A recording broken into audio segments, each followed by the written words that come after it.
let's get started. And we are going to start with a playful exercise.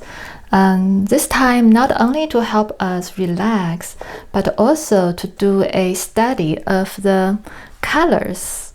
And because we're painting the grapes and then the blueberry, they're really pretty colors. So, and I want to just get to it and have fun with it, and then get inspiration.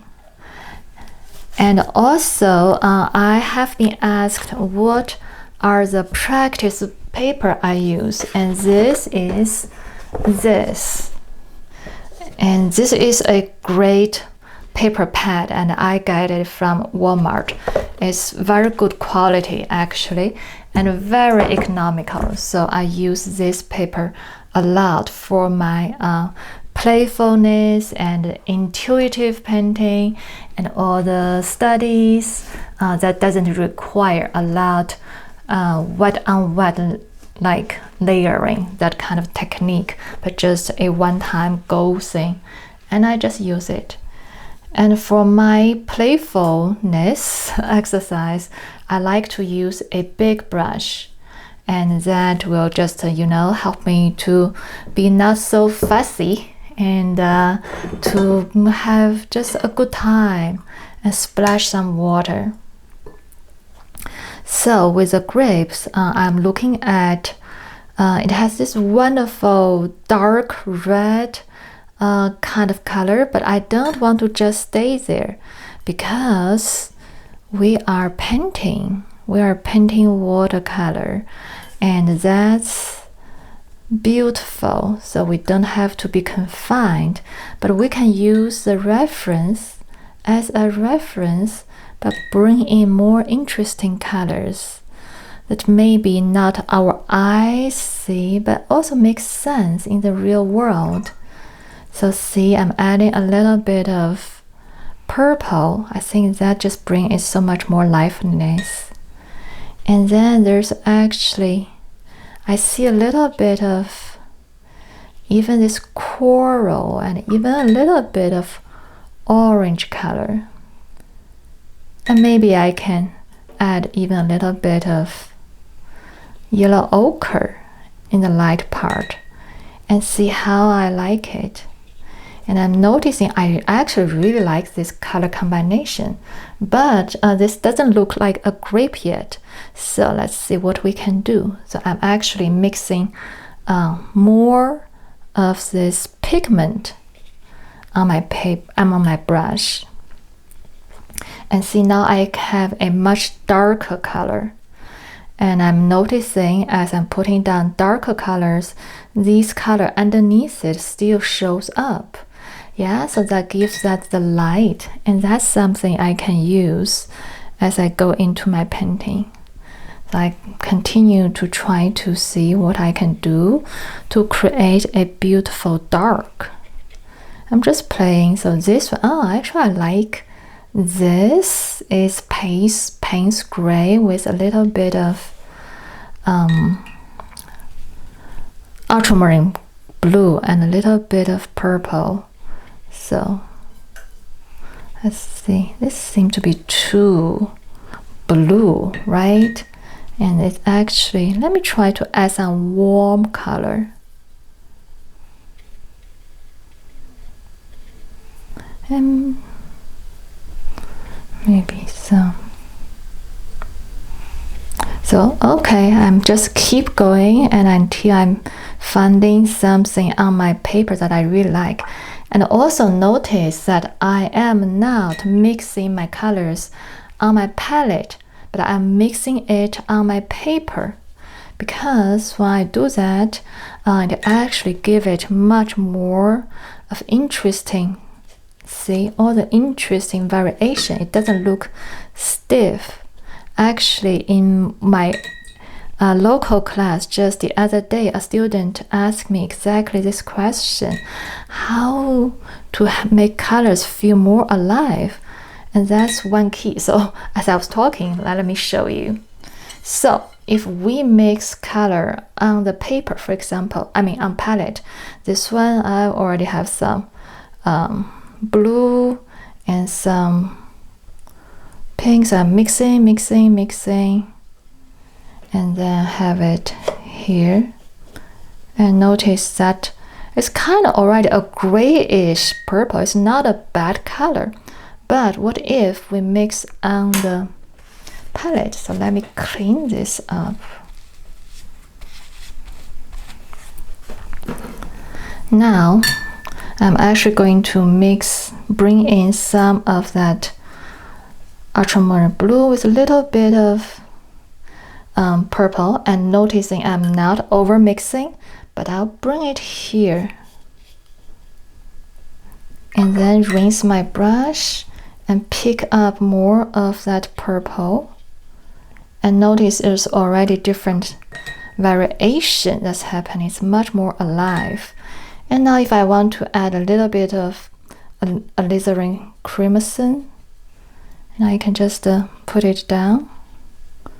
And if I don't like it, I want to be cooler, I just glide some colors. So, but now compare these two. This just a very unanimous, and this similar color, but you have different colors that show up at different places.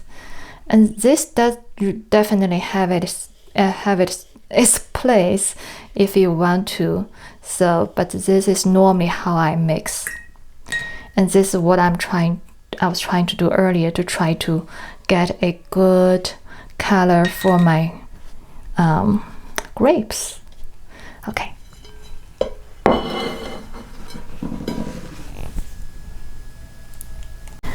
Okay, so now I did this play, and I've discovered one thing. One helpful tip for me is when I put down a lighter tone earlier and then drop in darker colors, these light colors still shows up, and I really like that luminosity of it.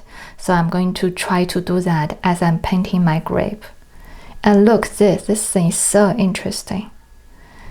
See how the watermark is forming. It's just gorgeous.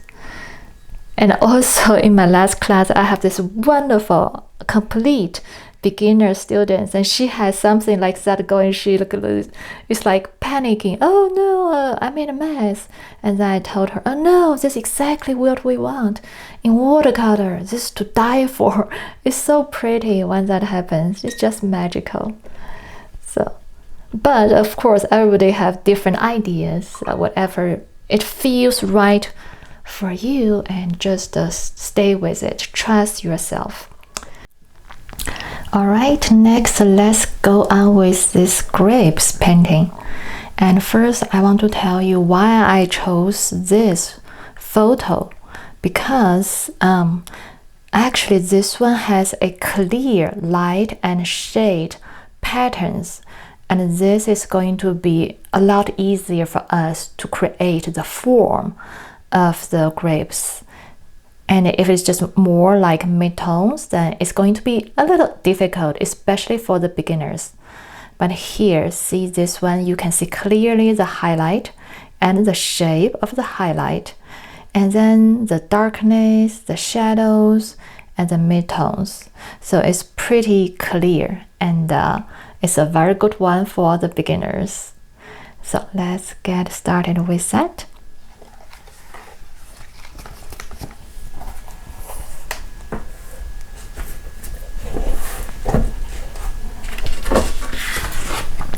And the paper I'm using here is a Saunders Waterford 140-pound paper.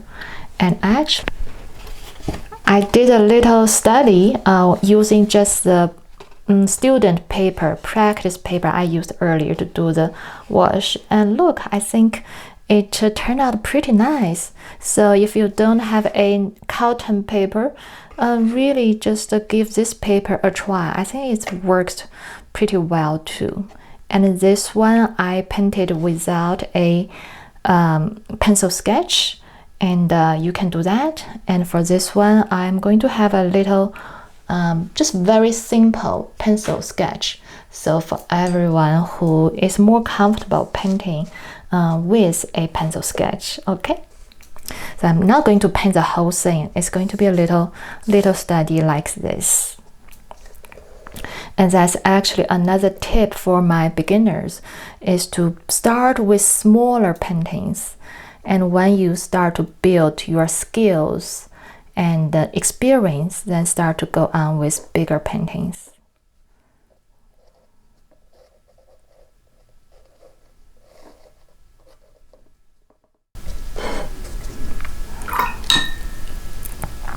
And I remember that when I was doing my play, I really liked to start with the lighter and yellow colors as a first layer. See here? And then add more colors. So I'm just going to do that.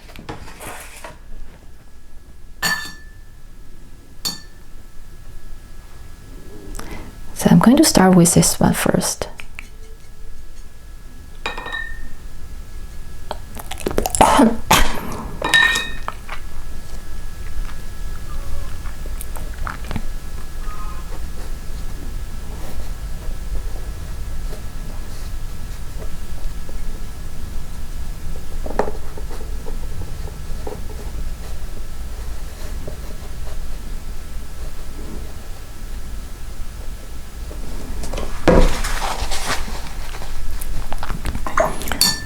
Next, I'm rinsing my brush and I'm going to pick some, actually a little bit of burnt amber, then with some alizarin crimson,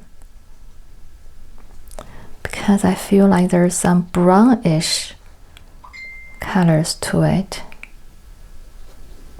And notice that I'm not covering the entire grape. I just painted but left some space for that to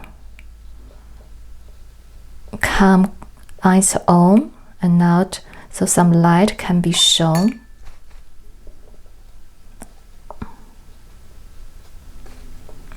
Then I will just keep going and building up my layer.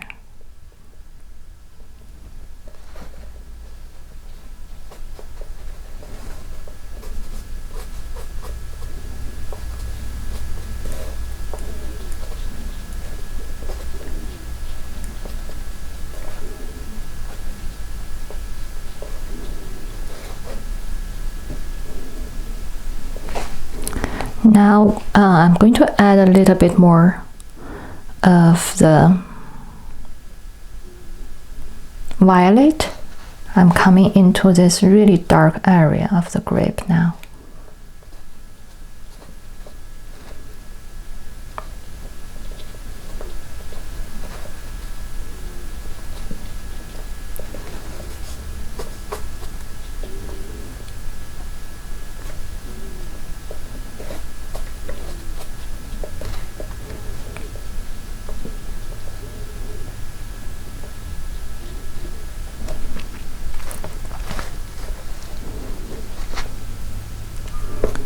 Since this is looking pretty good, I'll just come on in,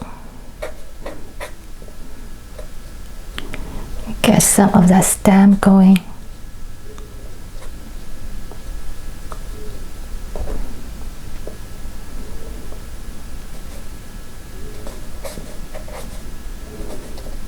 I'm doing a little bit of dry brush, as I think that's really fitting for the stem. Add some strength to it.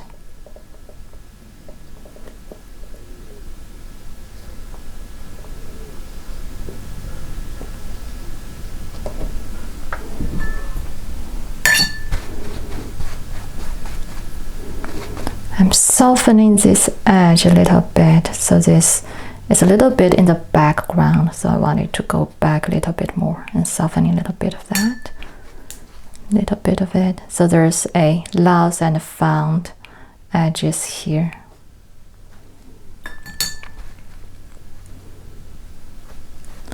And let's put in a little bit of stem color. It's just some sap green with a little bit of azo green.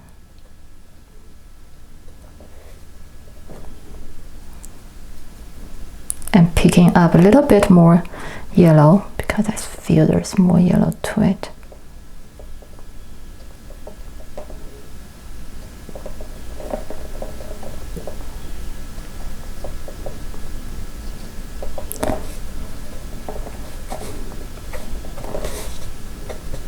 Okay.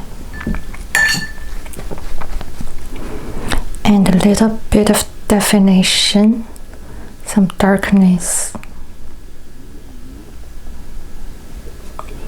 for the tip here.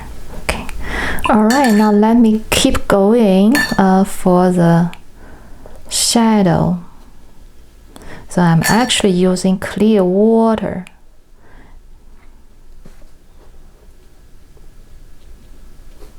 To soften everything because shadow color is more soft.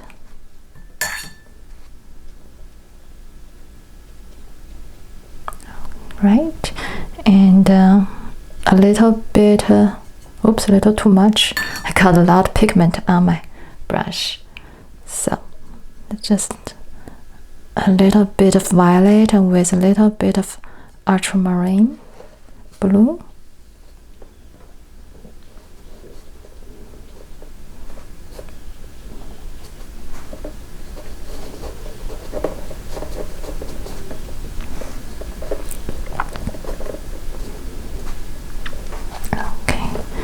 Maybe a little bit of alizarin crimson.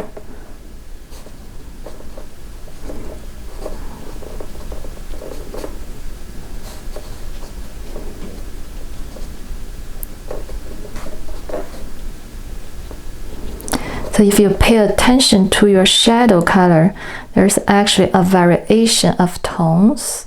So actually I like to play with the shadow colors. And you actually have more of the freedom. It doesn't have to be the gray. So actually here I'm going to drop in some of yellow ochre. Okay, now let's keep going with the second one. And again, I'm going to have some of that yellow color first. And first, on my pencil sketch, I forgot to carve out the light, so I'm going to go with that first.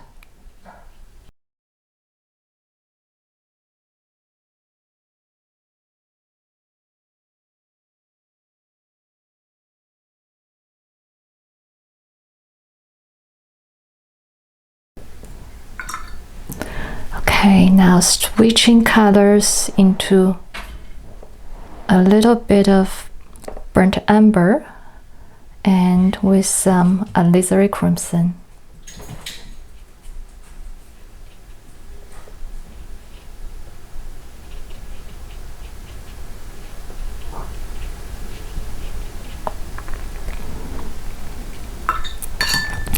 And then keep going with more of darker red, alizarin, starting to getting more of the violet into the mix.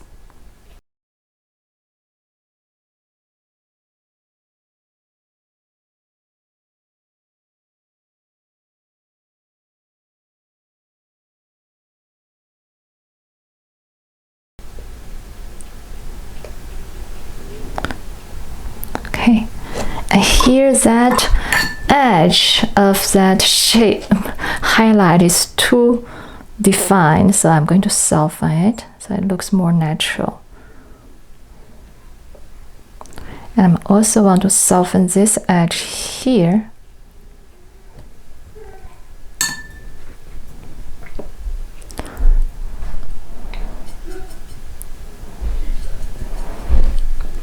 Okay, now we can come in with a little bit of darkness.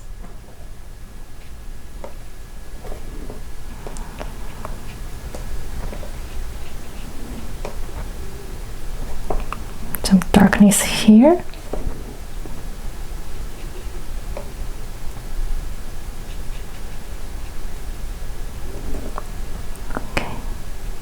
and some of the texture just brush in.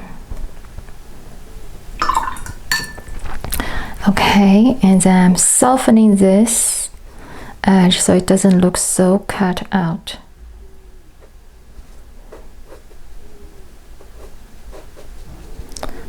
Alright, and now I'm actually switching to a synthetic brush and just make it moist, and then take off some scrub, a little bit of that highlight and some of the edge. Oh, there goes my young rooster. Did you hear it? Okay, now shadow colors.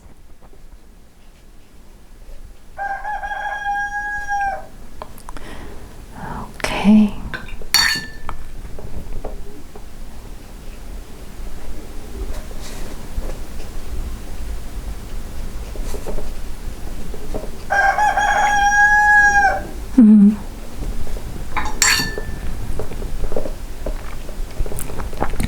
Okay, and darkening the shadow area. Oops, that's too red, but not to worry.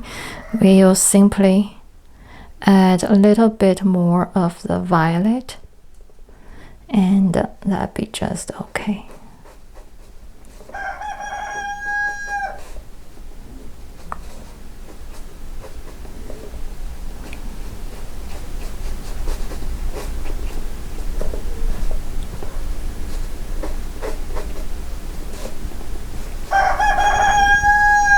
Actually, I went ahead to darken that area a little bit more with violet.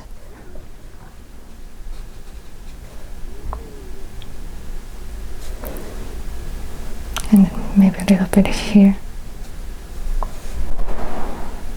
From that. So this actually darker than I wanted. So again, using this synthetic brush, I'm going to take off, almost feather it out so it doesn't look so confined.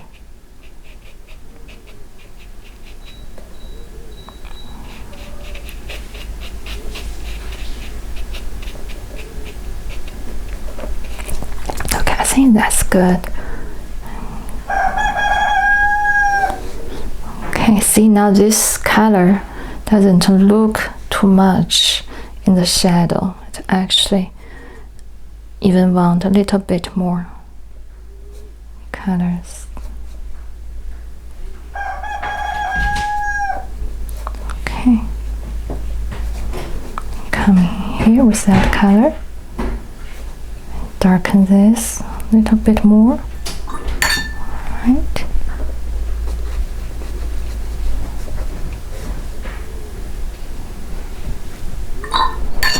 And dropping a little bit of that yellow color. I think we are there.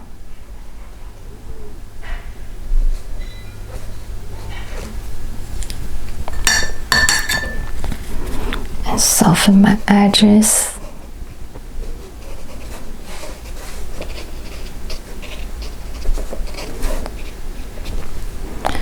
Okay, I like what is going, and then, okay, rooster, just want to add a little bit of this red to the stem, so there's more color harmony.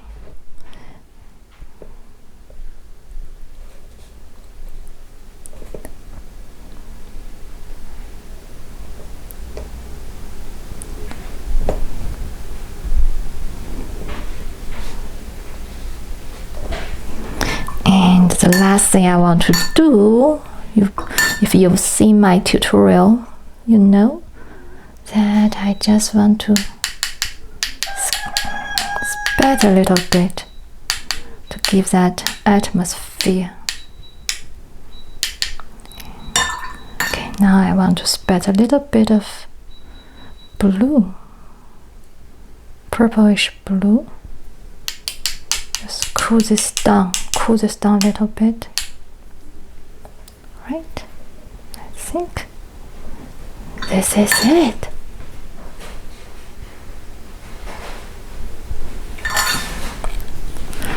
Okay, all right, so without more fussing, and this is little two grapes, and I really like how they turned out.